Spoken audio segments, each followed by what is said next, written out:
पहली बात तो है कि अपने दिन का एक शेड्यूल फिक्स बना लीजिए।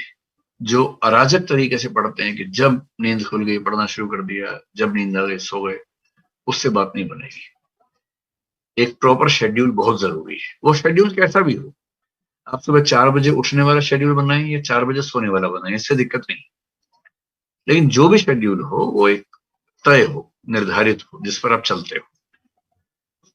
शेड्यूल ऐसा बनाइए कि पढ़ाई का उसमें कम से कम 6-7 घंटे। और अगर आप 6 महीने से पढ़ रहे हैं, केवल पढ़ाई करते हैं, कोई नौकरी वगैरह नहीं करते हैं, तो कोशिश करनी चाहिए कि लगभग 10 से 12 घंटे पढ़ाई आपकी हो।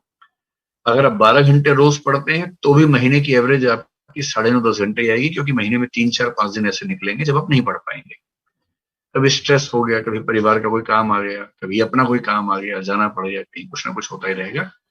तो 12 घंटे रोज पढ़ने वाले एवरेज 10 घंटे पढ़ पाते हैं, महीने भर की एवरेज निकालेंगे तो 10 घंटे की पढ़ाई तो एवरेज होनी ही चाहिए यदि आप केवल पढ़ाई कर रहे हैं तो। अब इस 10 घंटे को डिवाइड कैसे करना है, क्योंकि संकट ये भी तो है ना कि जो आज पढ़ा कल भूल जाएंगे, कल तो याद रहेगा नहीं वो सारा। जो अनावश्यक चीजें हैं उसमें टाइम एकदम वेस्ट नहीं करना है। जैसे अगर आप अखबार पढ़ने में 3 घंटे लगा रहे हैं तो आप टाइम वेस्ट कर रहे हैं। इतना टाइम है नहीं आपके पास कि आप 3 घंटे अखबार पढ़ें, वो भी हिंदी वाले अखबार जिसमें कंटेंट उतना रिच नहीं है कि आपको बहुत फायदा मिलेगा। तो मेरी सलाह ये है कि करंट अफेयर्स के लिए दिन में 1-1.5 घंटा रखिए, अखबार सहित। अखबार पढ़ने का शौक है तो पढ़ना चाहिए, लेकिन इस भाव से मत पढ़िए कि इससे आईएएस बन जाएंगे। उसके बाद दिन में आधा घंटा कम से कम रखिए लिखने का। रोज लिखिए आधा घंटा। कभी कभी केवल स्पीड बढ़ाने के लिए लिखिए, जिसमें कंटेंट की क्वालिटी पे बहुत ध्यान मत दीजिए। कभी कभी कंटेंट की प्रेजेंटेशन कैसे करनी है उस पर आधा घंटा काम कीजिए। कभी कभी टाइम मैनेजमेंट करते हुए एक मुश्किल प्रश्न का उत्तर कैसे लिखना है उसी पर आंसर राइटिंग के फॉर्मेट का अभ्यास कीजिए। आधा घंटा रोज लिखते रहेंगे तो परीक्षा में लिखना बहुत आसान हो जाएगा। और जो लोग परीक्षा से 4 दिन पहले लिखने का अभ्यास करते हैं वो साध नहीं पाते हैं। एक लंबा नियमित अभ्यास होगा लिखने का, तभी बात बनेगी। 2 घंटे हो गए। अब जो आपके पास बचे 7-8 घंटे मान लेते हैं पढ़ने के बचे हैं, उनमें कम से कम 5 घंटे पढ़िए नया। कम से कम 1 से 2 घंटे रिवीजन के रखिए मिनिमम। और हो सके तो सप्ताह में एक दिन, चाहे संडे का दिन, कुछ नया मत पढ़िए, पीछे का रिवाइज कीजिए। और इसके अलावा हो सके तो महीने के आखिरी 2 दिन, संडे हो या कोई भी दिन हो, उन 2 दिन के लिए कोई नया टारगेट मत रखिए, केवल रिवीजन रखिए। मनोविज्ञान का बहुत सामान्य नियम है कि यदि आपने किसी कंटेंट को 3 बार ठीक से रिवाइज कर लिया तो वो आपकी मेमोरी में स्थायी हो जाएगा। जैसे आपने 3 तारीख को कुछ पढ़ा, तो 3 तारीख को जो पढ़ा है उसकी एक रिवीजन 3 या 4 तारीख को ही हो जानी चाहिए, जो डेली टाइम आपका है।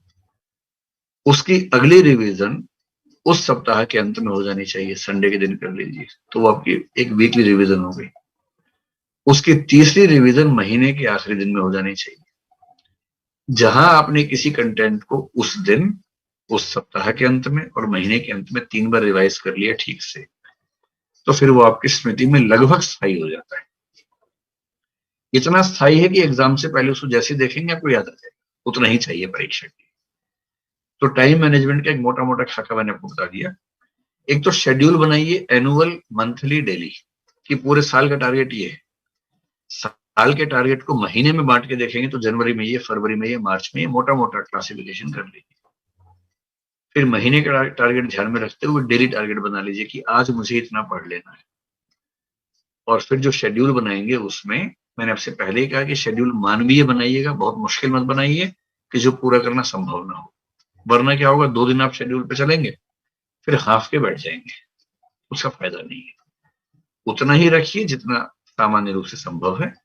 और मनुष्य बने रहने का सारा रास्ता निकालिए, हंसी मजाक, मनोरंजन, दोस्तों से बातचीत, खेल कूद, सैर, इस सब का समय जरूर रखिए, वरना शेड्यूल चल नहीं पाएगा। तो पूरी बात का सार, 24 घंटे में से केवल 10 से 12 घंटे पढ़ाई को देने हैं, बाकी 10 से 12 घंटे या 12-14 घंटे बाकी चीजों के लिए। जो 12 घंटे पढ़ाई के लिए हैं या 10 घंटे पढ़ाई के लिए हैं, उनमें से 1.5 घंटा करंट अफेयर्स अखबार सहित, आधा घंटा कम से कम लिखने का अभ्यास प्रतिदिन, ये 2 घंटे हो गए। 2 घंटे कम से कम रिवीजन के रोज, सप्ताह में 1 पूरा दिन और महीने के अंत में 2 पूरे दिन अलग से, यानी कि महीने में 6 दिन रिवीजन के रख लीजिए। बाकी 24 दिनों में रोज 5 से 6 या 7 घंटे नया पढ़िए। ये शेड्यूल मेरे ख्याल से आपको सबसे ज्यादा हेल्प करेगा। जो 5 से 7 घंटे पढ़ना है वो आप एक चीज भी पढ़ सकते हैं, बांट भी सकते हैं। अगर आपकी नेचर ऐसी है कि अगर मैं संविधान पढ़ रहा हूं तो संविधान ही पढ़ूंगा जब तक खत्म नहीं हो जाएगा, वो भी ठीक। अगर आपकी नेचर ऐसी है कि नहीं, 3 घंटे संविधान पढ़ेंगे, 3 घंटे इतिहास पढ़ेंगे, तो वो भी ठीक है। ये डिपेंड करता है कि आपकी नेचर कैसी है। अपनी नेचर के हिसाब से शेड्यूलिंग कीजिए, किसी और की नेचर के हिसाब से शेड्यूल चल नहीं पाएगा आपका किसी भी समय में।